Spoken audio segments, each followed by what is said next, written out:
Hey guys, welcome to Eat, Rave, Recipe with me, Simon Atkins. And me, Pips Taylor. Today we are joined by an author, a chef, and an all-round foodie. He's also founder of online food platform Mob Kitchen. Please welcome Ben Lebus. Woohoo!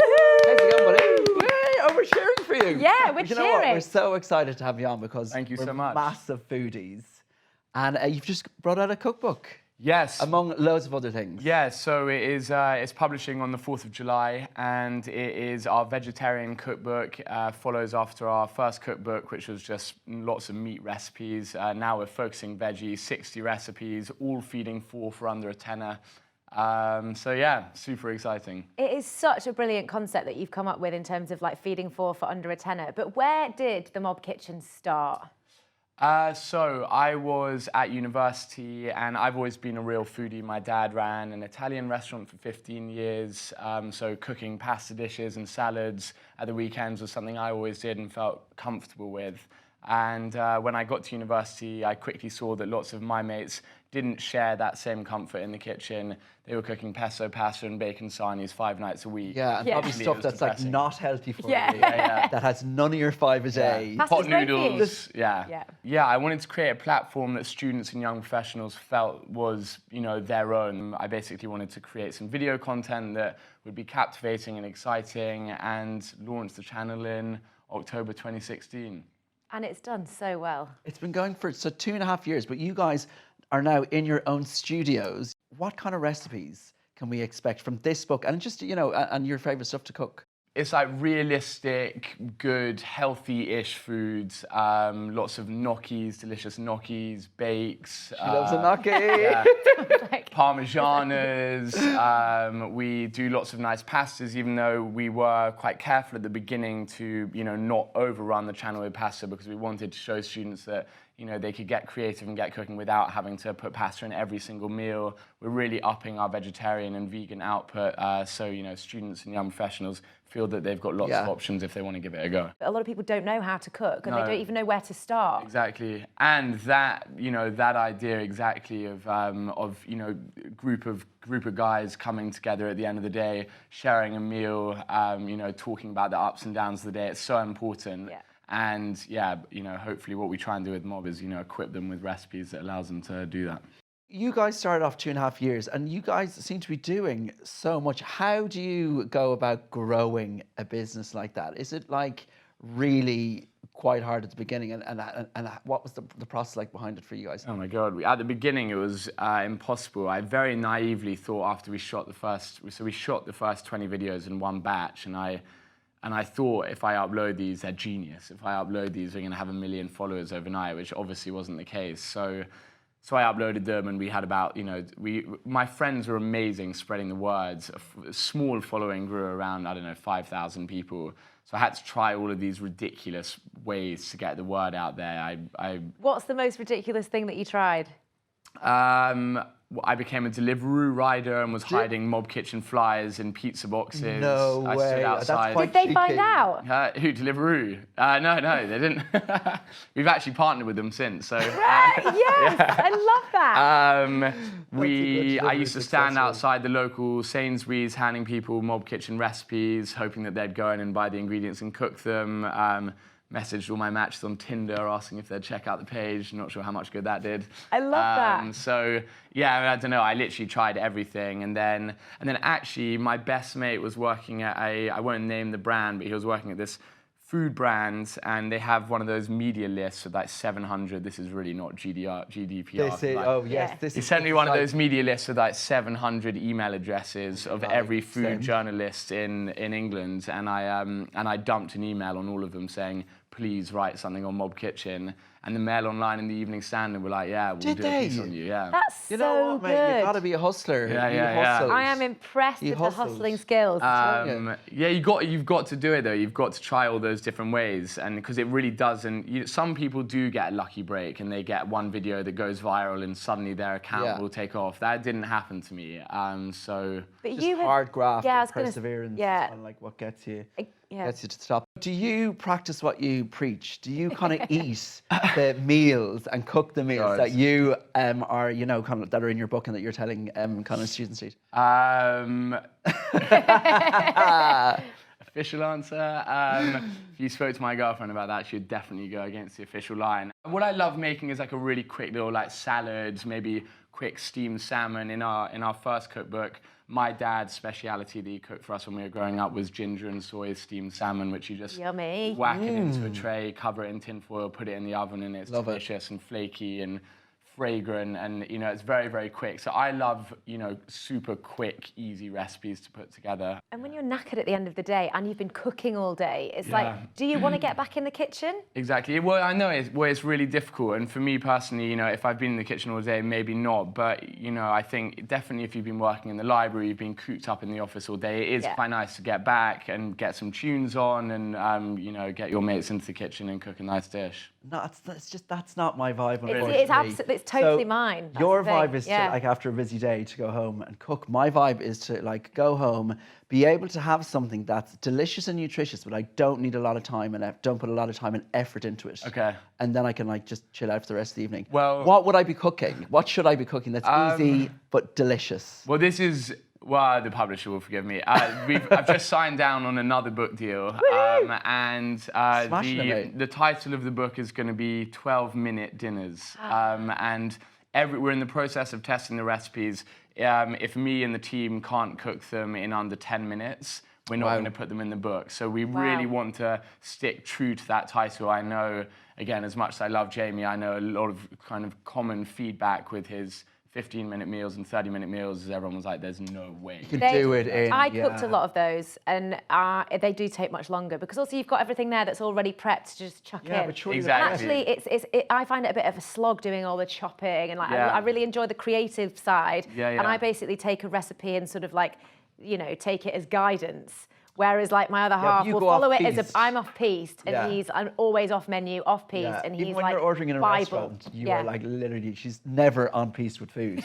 But can you just tell me, just give me two recipes, 2 or 3 recipes that I can do that it's just quite quick, and then I can just get to Netflix. Carbonara. Mob Kitchen carbonara. So you literally whack the pasta in the pan, then you get a frying pan on the heat, put in some smoked bacon, cook it till it's crispy, add some garlic. While that's frying, in a bowl you just put 6 egg yolks, a bit of Parmesan, a lot of black pepper, beat it all together. When the pasta's done, chuck it in with the bacon, then add the beaten egg yolks, toss it all together with the pasta water, and create the little... Here we go, we're in the mob. And there you go, that is like a really, really good, quick, easy carbonara. And you know, this is what I'm sort of wanting to say in the book, most pasta dishes, most gnocchi dishes, couscous, if you're thinking about it in those ways, actually they don't take very long to cook at all. And you know, it obviously helps if you've got some nice ingredients kicking about in the kitchen, so. Yeah, and what happens, say for example, you're going to have a night out, you've got people over for dinner, what are you cooking? So I guess a couple of rules I have in the back of my head, if everyone's thinking we're going to want to go out, I try and stick away from anything that's very garlicky, anything that's very oniony. I want to do something that's like nice and light and fresh. You don't want that garlic breath when you're snogging someone. No way. No way. Yeah. Dragon breath. Whereas I like a whole thing of garlic. And actually, again, something I hate as well is, you know, when like you're standing next to someone and they smell of like cooked bacon. Oh my God. I can't do Or that. like they've literally cooked their meal in the same clothes. They're going out and they stink. It's a real problem when you are cooking, especially in a small space, and let's be honest, in a small kitchen in London, that if you, obviously you've got ventilators, but you do stink afterwards. That's true. If it's like a steak or whatever you're rustling up. Yeah. No, but like just put your going out clothes in the bedroom and lock them in bed. Yeah. Or have a shower after your dinner. Do you know what I mean? Okay, well, that being said, I think probably my favorite dish to eat before going out would be we do this kind of like Thai steak salad.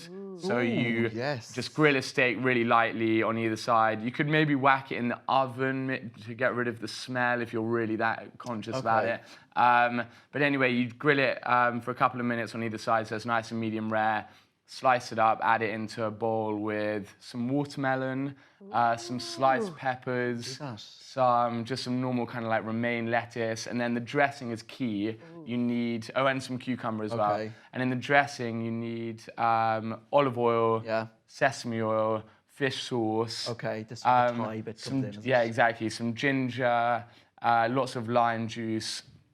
And then, Delicious. you whack it in with some mint leaves, and it's just very fresh. And also, chili it's kind of like, fragrant, it's light though as well before the night out. I mean, I cannot be stomaching a bowl of pasta before a night out. I'm kind of like... See, that's what I do before a night out. I'm like... Really? I load, protein. Wow. Yeah. I mean, if I can, I have like curry and pasta for breakfast. It's like, I have bad habits, but I mean, I really enjoy food and I like and love cooking it. Food-wise, we know what you're eating, but what are you drinking and what are you serving to your guests that you have over? For the ultimate like pre-night dinner party. Yeah. I'm a massive orange juice fan. Really? Yeah, I've had to slow it down a bit because I've been having some like, my stomach I think is almost like reacting to the acids. No. But I normally drink like about a litre of orange juice every day. But like, so when you're drinking orange juice, is it like freshly squeezed? Well, yeah, it's just the the Sainsbury's freshly squeezed one. It's very good. Okay, so it's not freshly squeezed from the mob kitchen. No. That's expensive. Yeah. And are you a boozer? Do you drink? Yeah. So probably my I would say my like go-to drink before a night out would be freshly squeezed orange juice, vodka, and maybe some soda water.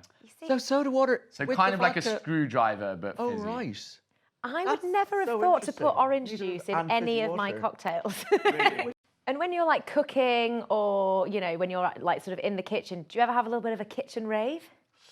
Yes, definitely. And I guess I actually can't cook without listening to music. I find it really like eerie and weird. So there are always tunes on. And in this book and in the last book, every single recipe has a Spotify code underneath it, which you can scan. So clever. Yeah.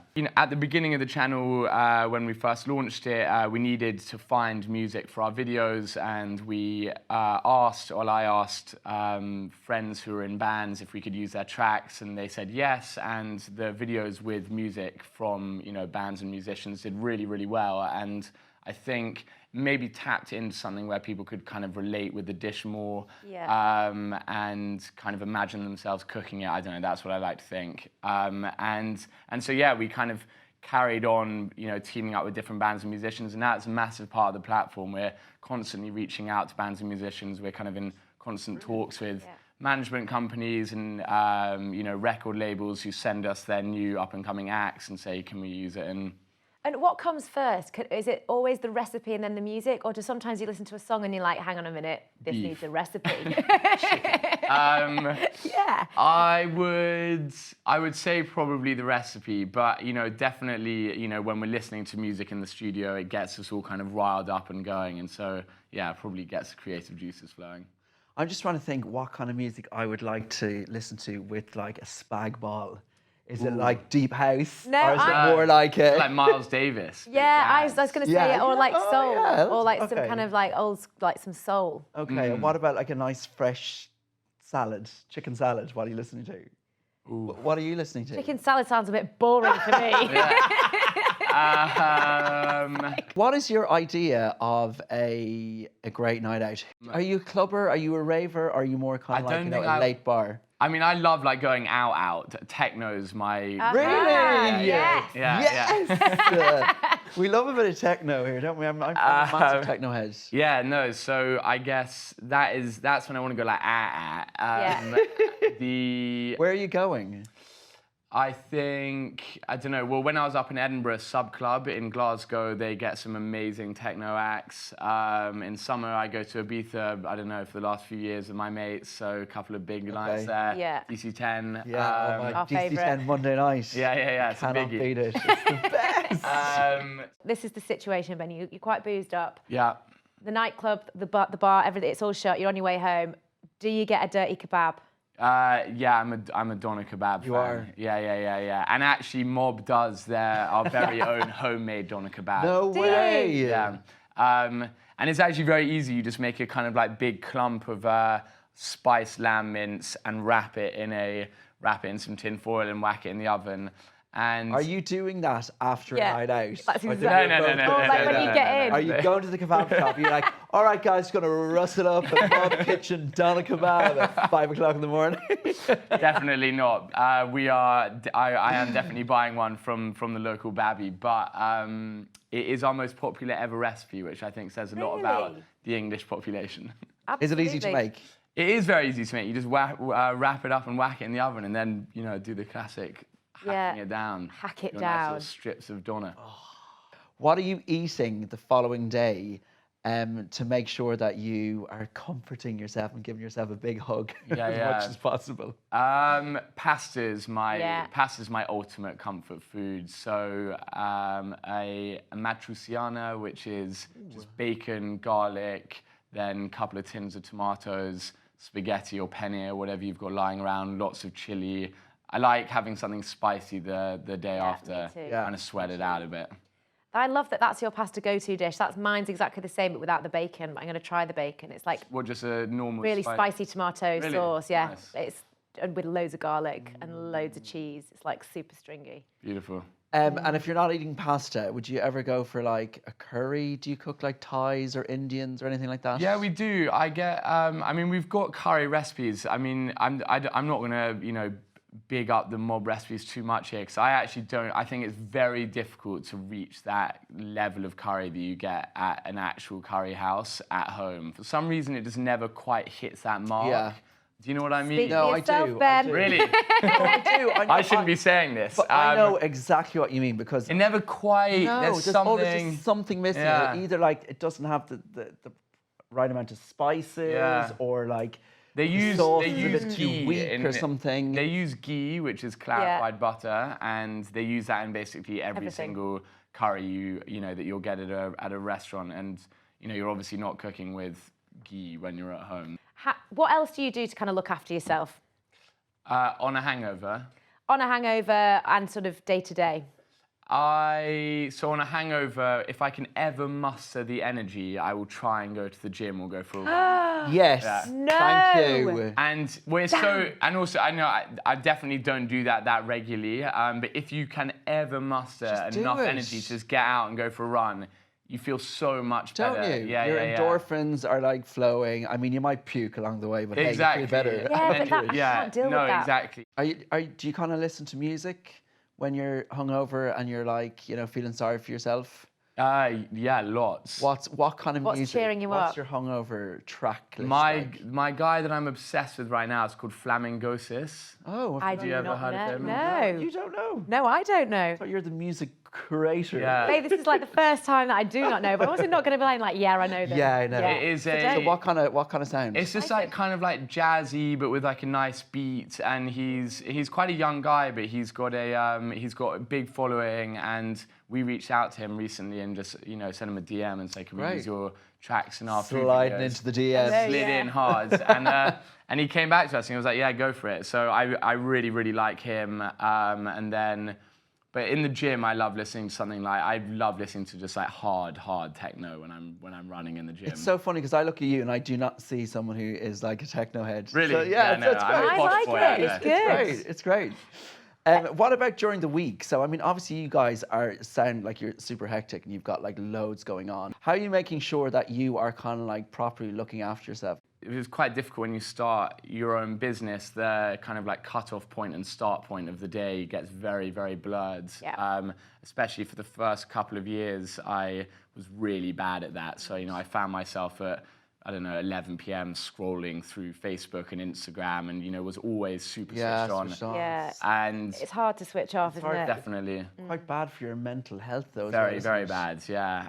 But, now we've got a couple of full-time employees. There's more of a rhythm and a structure, so it's easier for me to kind of, at 5:30, cut it off. And where do you see the brand going in the next couple of years, and what's your kind of ultimate dream for it? Next couple of years, we definitely want to get some mob products in supermarkets. So we've developed a range of spice blends, the mob blends. Yeah. Mob blend. And those will hopefully be ready in the next few months. I think carry on with the books and keep on building and expanding the platform. I think my kind of main mission at the moment is to bring mob into the real world, not have such a focus on just, growing Instagram followers and Facebook followers. And obviously you've built this sort of like big platform as well, which has been brilliant. But you do a lot of partnerships and you do you know, giveaways. But one of the things that I saw that you've done recently was the partnership with Calm Zone. Yeah. Tell us a little bit about that. My mum's, you know, suffered from depression while I was growing up, so it's something that I've grown up with and lived with. And I don't know, getting through university, we had lots of friends who just sort of, it turned out they were feeling depressed, and they mentioned it after we left, and no one had any idea. Talking about it. And that's the issue. And I think, you know, we have this massive student, young professional following, and I felt this is just, you know, the perfect charity that we should be partnering with, someone that, you know, a charity that encourages people to talk about the way that they're feeling. And yeah, I mean, it's taken a couple of different forms. We did a big giveaway, and in order to enter, you had to donate £2 to a Just Giving page for Calm, and we picked a winner out of the list of donators. And yeah, we're doing a cooking event with them in a couple of weeks. Brilliant. I'm cooking with that Dr. Alex from Love Island. Oh, no way, really? Yeah, amazing. So I think I've got a really good relationship with them. So I think, you know, we keep spitballing ideas, and we'll do different things. How do you manage to look after your sort of mental well-being? Do you have kind of processes that you put in place to help you cope with such a hectic lifestyle? I see a therapist. Brilliant. And I think that is, you know, I found that incredibly helpful. For someone who's running a social media business where, you know, there's so much kind of like public, I don't know, positivity and also some negativity, I'm so sensitive. And so if I see a slightly dodgy comment, or, you know, if we do something and it's a bit of a blunder and there's some kind of big PR kickback, I take it very to heart. Yeah. How do you deal with that though? Then how do you kind of like say, okay, it's okay? I don't know. I have a very, very close kind of support network with my friends and my girlfriend, and I'm very kind of like open with them, and I always feel like talking about it and airing it rather than it being something that you kind of just let like wriggle around in your mind. Exactly, is so important. So I always just think talking to people is key. And then I guess, you know, definitely a relationship with social media is terrible for mental health, you know, being too involved in it. So I'm try and be strict with myself and, you know, not check it as much as I, you know, was right at the beginning and that kind of thing. How do you unwind? How do you just switch off from everything? Yeah, I love just switching off and watching I'm exactly crap. the same. Like, you don't have to think, you zone out. Yeah. And What kind of crap? Well, actually, this isn't crap, but the new show that I'm obsessed with is called Street Foods, and it's on Netflix. Do you ever watch Chef's Table? Yes. So it's produced by the same guys, but the kind of focus is on, you know, big street food heroes, and they've started with different cities in Asia, and it's amazing. Really? Okay. But in some ways, that kind of is still work for you. No. Do you not find that worky? No, I think it feels quite escapist. You know, you're just zoning into a completely different culture or whatever.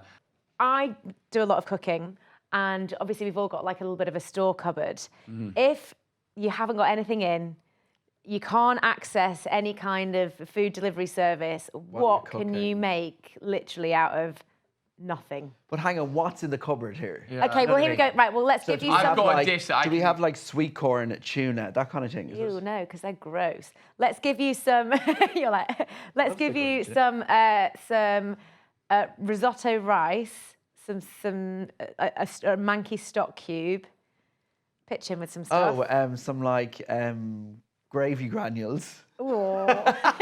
Come on, everyone's got gravy granules. What else is in the store cupboard? A tin tomatoes. Wow, this sounds dodgy. Oh, this is dodgy. Okay, I'm going for a risotto dish. Yeah, there is do you know what a puttanesca is? Yes. Okay, so this is definitely a little bit of a switch up, but maybe a risotto puttanesca. So I would tasty. So I would start it going with the risotto, and hopefully I've got some oil lying around, and then I'd build it up with the gravy granules and the stock cube until you've got a nice creamy risotto, and then I would maybe add a tin of tomatoes. Yeah. Maybe I've got a couple of capers lying around and some tinned anchovies. Yeah. This is all kind of store cupboard stuff. Sounds realistic. Yeah, I don't know how good that would actually be. Capers. Would I ever have capers in my cupboard? Puttanesca, that's like the pasta of the whore, isn't it? Exactly. Slut spaghetti. Slut spaghetti, yeah. So it's tomato, hang on, just for people that don't know, if they are listening, it's tomato, capers, anchovies, garlic. Tomato, capers, anchovy, garlic, and chili flakes are the key bits. And then if you've got parsley, that would be nice, but those are the key bits. And apparently it's called slut spaghetti because there are two explanations. Either they didn't have much time in between shifts, so they had to, I don't know, make a really quick spaghetti dish, or because it's so spicy, it was almost like a kind of disinfectant. Nice. I did some research into it, and those are two. I don't know. Well, with the two good myths there, I like them. Now we know. We love to provide knowledge on here on Eat, Rave, Rest, Repeat. So I want to ask you, to both of you actually, what is your death row meal? Ooh. The last meal you're ever going to have. That is a really, really what is good it going to be? I know already. And it doesn't have to be cooked in under 10 minutes. Really? Okay. Yeah, or from under 10 minutes. It's always going to be a prawn curry. Wow. Nice. How? Like a kind of tomato base or a Thai? I think it'll be a tomato-based, really spicy, jalfrezi-esque, probably a little bit of coconut milk in there. But like, I'd get like the best chef in the world to cook it for me. Nice. It'd have to come from a really good chef. I mean, I can cook it myself, but it's a bit rubbish cooking it and then being like, for your head. I don't want to put the work in. I just want to eat it. I was going to electrocute you, actually. Oh, what? not decapitate you. And so actually, but starting with. Oh, hang on, we're not giving you a starter. Oh, okay. It's mains only. Mains only. Okay, fine. I'm similar to you, but I'm going prawn, red, Thai curry. Okay, that's a good one. And just like, it doesn't have to be fancy. It's pretty like not bog standard, but it's just like the most comforting thing. And especially when I'm hungover, that's my go-to dish. Is just. I'm now regretting my choice. You can't live your life in regret. Go on. We were interviewing. At the studio. We were interviewing for our new kind of like head cameraman, and the guy who actually ended up getting the job. One of the questions was, "What will your death row meal be?" And he said he would have something that was so spicy, overbearingly spicy, that you wouldn't necessarily dread dying. Yeah, that's. Which I thought was quite a good idea. So you're in so much pain, you're like, actually, you would be what? distracted. Take it. Yeah. What would yours be, Ben? Mine would be, I think... pasta? Well, it actually doesn't have any pasta in it. It is Italian, though. It's a Parmigiana, so kind of layered tomato, aubergine, mozzarella, Parmesan on top. It's a kind of baked dish. Yeah. And it was the classic at my dad's Italian restaurant. And yeah, it was my ultimate kind of comfort food. Thank you so much for coming on. Thank you. It's been a real insight. Yeah. And thank you so much for all of your recipes as well. No worries. And this is the book, Mob Veggie. Check it out, 4th of July. And Ben will also be providing some really fun tracks, so check out the Spotify playlist. Thanks very much for watching, and we'll see you next time. See you later.